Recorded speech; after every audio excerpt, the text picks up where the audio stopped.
संगत जी, प्यार से कहना धन निरंकार जी कि कैसे आप सब ये परमपिता परमात्मा निरंकार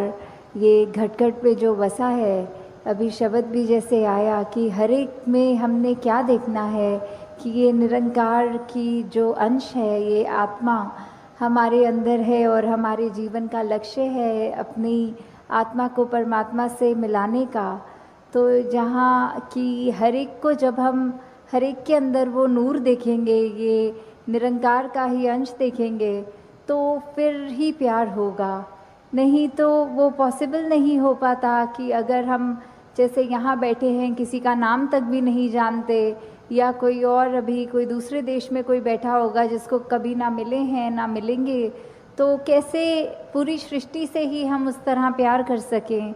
तो वो केवल तभी हो सकता है जब हम ये रचनहार, ये परमात्मा निरंकार से ही प्यार करें। तो अपने आप वो हमारी आंखों के आगे ज्ञान उजाला जब हो जाता है तो सब कोई एक समान दिखता है, फिर वही प्यार आता है। और ये संतों ने भी युगों युगों से ऐसे ही बताया है कि अगर हम जी रहे हैं तो हमें नफ़रत नहीं करनी, प्यार करना है। और वो प्यार जैसे कबीर जी ने भी कहा है कि 2.5 अक्षर प्रेम के, तो वही बात कि हम अपने सिर्फ आप से तो पहले करें, उससे पहले इस निरंकार प्रभु परमात्मा को देखकर हर एक से वही प्यार एक्सटेंड करें, तभी हर चीज़ और प्यारी लगती है। कि अगर हम कुछ किसी से मिल रहे हैं और वो बिल्कुल एक अजनबी है, तो भी उसके लिए मन में पहली फीलिंग ही वो प्यार की आएगी, क्योंकि ये जो परमात्मा ने दिल बनाया है उसको आइडियली सिर्फ प्यार करने के लिए ही बनाया है। और जब वो प्यार दूसरी फीलिंग्स, नेगेटिविटीज़ में अगर हम ज़्यादा अपना रुझाव रखेंगे तो मन में पहले किसी को देखते ही वो चेहरे पे मुस्कुराहट की बजाय वो एक शिकन आता है। तो इसी में हमें ये देखना है कि किस तरह हम अपने आप में वो तब्दीली लाएं, ये ज्ञान प्राप्त करके एक वो अपने मन में ठहराव लाएं, ये प्यार और बढ़ाएं अपने दिल में, कि हर एक में ही फिर ये निरंकार का खुदा का अंश जब दिखे तो हर एक से ही उस तरह प्यार हो जाए। हाँ जी। अण के घट घट अंदर सबना दा सतिकार करन। तो फिर ये भाव प्यार के बाद आता है सत्कार का। जब हर एक में खुदा को देखा तो उसमें सत्कार कैसे करेंगे एक दूसरे का, जब हम जजमेंटल नहीं होंगे किसी के बारे में, उनको देखकर कि वो इस तरह के व्यक्ति हैं या इस तरह उनका एक आचरण है, तो वो अपना हमें अनुमान नहीं लगाना, अपने अनुमान के अनुसार अपने दिमाग में नहीं बिठाना कि ये ठीक इंसान है या ये गलत इंसान है। जब वो जिस दिन जजमेंट्स ख़त्म हो जाती हैं तो मन में फिर वो सत्कार की भावना एक आती है हर एक के प्रति, कि किस तरह हर कोई ये सत्कार का पात्र है, क्योंकि इतनी बड़ी दात ये निरंकार परमात्मा जिसके भी हिस्से में है और बाकी भी जो अभी अपरिचित हैं उस ब्रह्म ज्ञान से, तो हर एक में जब वो देखेंगे तो मन सिर्फ वो प्यार करेगा, सत्कार करेगा। और फिर हम हर एक को वो बेनिफिट ऑफ डाउट की जो बात आती है कि अगर किसी ने कुछ हमें गलत भी कर दिया, कोई किसी का कर्म हमें दुख पहुंचाता है, तो अपने उस व्यक्ति से गुस्सा ना करके सिर्फ एक ही भाव मन में अपने आप आएगा कि उस व्यक्ति की शायद कोई मजबूरी रही होगी, आज उसका हो सकता है दिन अच्छा ना रहा हो, कोई किसी ने कुछ उसको बुरा बोल दिया हो तो इसलिए उसका मन कड़वा हुआ है, इसलिए उसके बोल कड़वे निकले हैं। तो जब तक ये बात नहीं हम दे पाएंगे अगले को बेनिफिट ऑफ डाउट, तब तक हम वो सत्कार, ये प्यार कुछ भी नहीं उस तरह दे सकेंगे, क्योंकि हम अपने आप को तो बहुत जल्दी उस तरह माफ़ कर देते हैं कि चलो ये चीज़ हमसे गलत हो गई, कोई बात नहीं, हम अपने आप को माफ़ कर रहे हैं। पर वही अगर सामने वाला व्यक्ति कुछ अगर गलत करता है तो एकदम से हम उसका एक वो जजमेंट पास करते हैं, हम ये सोच विचार कर लेते हैं कि ये इंसान को तो आज के बाद मुड़कर देखना भी नहीं है।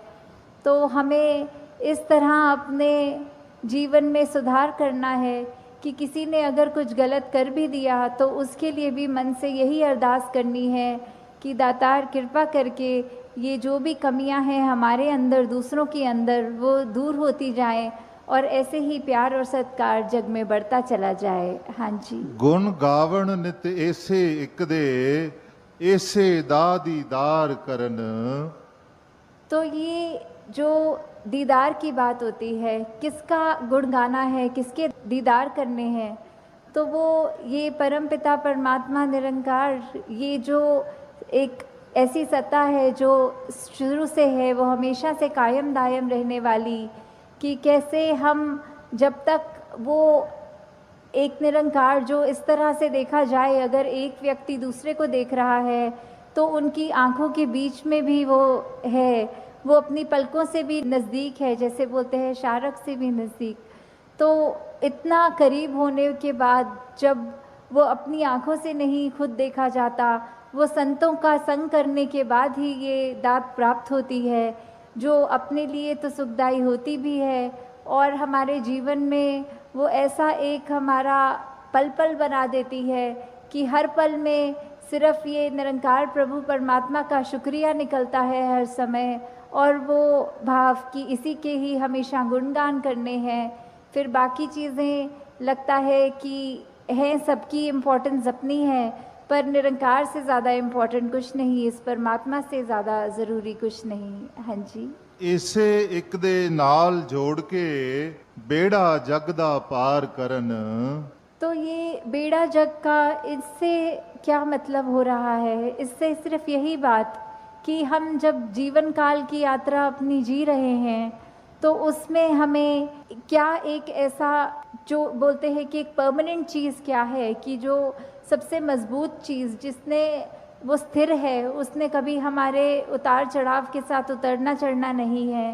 जैसे एक तूफ़ान आता है तो हमें बोला जाता है कि कोई ऐसी चीज़ को पकड़ लो, जैसे पेड़ या कुछ जो अपना ज़मीन के अंदर इतनी मजबूती से जिसकी नींव गड़ी हो, ताकि वो हवा फिर हमें उड़ा नहीं सकती। हमने एक ऐसी स्थिर चीज़ को पकड़ लिया है जिसके कारण हम भी, वो हवाएं हमको उड़ा के नहीं ले जा सकती। तो ऐसे ही जीवन में हम अपने जीवन को तब तक अपना अच्छे से जीवन जी सकेंगे जब तक हम ये निरंकार के साथ अपने मन से ना जुड़ें, तब तक वो एक जीवन भी हमारे उतार चढ़ावों के साथ फिर उथल पुथल मचाता है मन में। तो निरंकार का ही आसरा लेना है, निरंकार में ही अपनी श्रद्धा रखकर ये वो बात करनी है कि हमें ये अब जो स्थिर चीज़ मिल गई है, जो कभी एक सब किसी भी सिचुएशन में अपनी जगह से नहीं हिलती, तो हम फिर वो एक मजबूती का और सहारा लेते चलते जाते हैं और हमारा मन भी और सहारा पक्का करके एक विश्वास और बढ़ाकर फिर हमारे जीवन में ऐसे भी कोई कर्म नहीं हो पाते जो अपने लिए भी नुकसानदायक हों और औरों के लिए भी नुकसानदायक हों। हाँ जी। श्वास श्वास इस एक नु सिमरण, दूजा कदे त्यावण ना। तो फिर जब एक ये लगन लग जाती है निरंकार के साथ, ये अपने इसको हम हर पल अपने जहन में, अपने ऐसे कर्मों में, अपने भावों में पल पल, वो हमें पता भी नहीं लगता कि जिस तरह सांस लेना होता है उसके लिए कोई ख़ास समय अलग से नहीं निकलता, कुछ भी करते हुए हम वो श्वास लेते हैं, वैसे ही ये निरंकार का एहसास हमारे मुख से उस तरह कभी तो शब्द रूप में भी सिमरन निकलता है और कभी अगर कोई अन्य काम में व्यस्त हों तो भी वो एक लिव जुड़ी जिसको बोलते हैं निरंकार के साथ। तो जब वो हो वहाँ पे हम रहें पूरे समय, तो दिन में कुछ भी करते चले जाएं पर लगातार एक चीज़ एक कांस्टेंट रहती है, वो है कि ये निरंकार का एहसास। तो जब तक हम वो सिमरन रूप में अपना नाता निरंकार से और गहरा करते जाएं, जितना अधिक से अधिक हो सके मन में भी करें और बोल से भी सिमरन करें, ताकि वही बात कि ये निरंकार ही है जो सही मायने में सब कुछ है और बिना उसके कुछ भी नहीं, और वो खुद भी सब कुछ होते हुए ना उस तरह दिखता है पर फिर भी इतने गुण बिल्कुल निर्गुण होते हुए भी। तो हमें भी ये सब ज़्यादा से ज़्यादा ऐसे कोशिश करनी है कि हम बिल्कुल वही गुणों को अपने जीवन में उतार पाएँ उसी तरह अपने जीवन को चला पाएं, जिस तरह युगों युगों ने संतों ने चाहा है कि एक कर्म हमारे ऐसे बनते जाएं, एक ऐसा हमारे दिल से दिल का रिश्ता इस निरंकार प्रभु परमात्मा से जुड़े। हाँ जी। कहे अवतार और पूरे गुरसिख एक नु कदी भुलावन ना।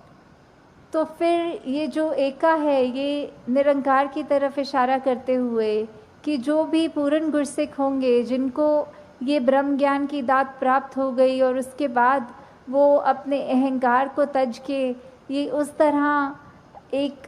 सिर्फ इस एक के साथ ही जुड़ा हो, चाहे वो किसी भी भाव से हम लेते हों, जो अपनी श्रद्धा से जो भी बुलाना चाहे, तो उसके साथ जब तक जुड़े हैं इसका एहसास करते हुए तो ही सब कुछ है। नहीं तो वो एहसास जिस पल खो दिया, समझो वो जीवन काल वहीं थम गया, या फिर वो भी नहीं पता लगता कि कब वो पतन की ओर एक हमारे सोच विचार बन जाते हैं। तो हमें किस तरह ये अपने अंदर और मेहनत करनी है कि बस ये एक जो है इसी के साथ और जुड़ते चले जाएं, इसी के साथ अपना हर पल इस तरह बिताएं कि जैसे एक मछली होती है, जब उसको पानी से बाहर निकाल दिया जाता है तो कैसे तड़पती है, वैसे ही जिस पल हमें इस निरंकार का चेता भूले, उसी समय ये तड़प अंदर से अपने आप वो लिव वापस जोड़ दे। तो इस तरह कोशिश करके अपने जीवन को हम एक उस तरह ढालें कि किस में हमें, जहाँ ये निरंकार प्रभु परमात्मा जो अंग संग है, सदा है, कायम है, और उसको ना कोई काट सकता है, ना उसको कोई गीला कर सकता है। एक ऐसा परमात्मा जो शुरू से था और अंत तक है और उसका कोई अंत ही नहीं है। तो वैसे ही हमें भी उसके साथ जुड़ते हुए अपने जीवन को भी और सुधारना चाहिए। आपका ये निरंकार के आगे अपनी अहंकार को तजते सिर्फ एक वो शीश झुकाकर, एक चेहरों पे मुस्कुराहट रखकर, ये जो अंदर और सीखने की भावना कि एक गुरसिख का तो जीवन ही यही है कि हर पल सिर्फ सीखना ही सीखना है, तो वो उसी भाव से जब एक मर्यादित रूप में सत्संग होती है और सारी वो बातें सबकी सुनी जाती हैं, तो अपना मन जहाँ हमारा और साफ होता जाता है, जीवन में अच्छे गुण आते रहते हैं, और उसी तरह हम एक और खूबसूरत ये इंसान बनते हैं। हम खुद भी इस मिशन के साथ जब जुड़े हैं, तो ये निरंकारी मिशन का हम एक एक व्यक्ति, हम यहाँ एक एक महापुरुष अपने जीवन को उस तरह सुधार के रखें कि एक समाज में भी अगर कहीं जाएं तो सबके मन में यही लगे कि इस व्यक्ति के जैसे बनना है, इसके पास एक ऐसी दात है जो उसको एक हमेशा बाकियों से अलग दिखाती है। तो इस तरह हमारे कर्म ही जब वो प्रचार का रूप ले लें, हमारी भाषा ही प्रचार का रूप ले ले, हमारे सोच ही प्रचार का रूप ले ले, तो फिर हमारा ये जीवन काल जब तक है और उसके बाद जैसे लोक सुखी प्रलोक सुहेला, तो किस तरह ये जीवन भी जीते हुए हमने जहाँ वो ह्यूमन वैल्यूज़ को रखना है, एकत्व, भाईचारा, मिलवर्तन, करुणा, दया, ऐसे अनगिनत जो भी है वो तो रख कर अपने जीवन में हर पल जीवन को जीना है। और उसके बाद ये ब्रह्म ज्ञान जो इस जीवन काल में हमें मिल गया है, वो दात को हमें हर पल ऐसे याद रखना है कि कभी भी अगर अंत समय हो तो वो दात हमें हमसे छिन ना जाए। उसको, निरंकार को ऐसे संभालते हुए हर पल निरंकार का एहसास रखना है, और उसके बाद सिर्फ वही एक दात है जो बाद में भी हमारे साथ आगे जानी है। तो दासी और समय ना लेके इन्हीं शब्दों से आपसे आज्ञा चाहेगी। साथ संगत जी, धन निरंकार जी।